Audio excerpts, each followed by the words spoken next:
Let's explore the inside of a leaf and discover where photosynthesis happens most.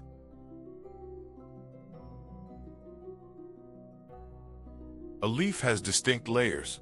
The palisade mesophyll is packed with chloroplasts, where most photosynthesis occurs.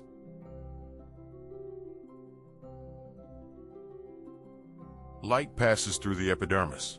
Water arrives via veins. Carbon dioxide enters through stomata, and oxygen exits.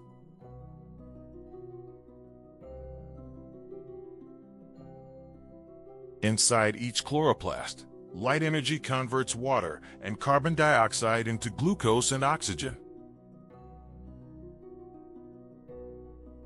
Remember, palisade layer for photosynthesis, epidermis for light, stomata for gas exchange, veins for transport. Subscribe to Ovasaabi for more lessons. Visit ovasaabi.com.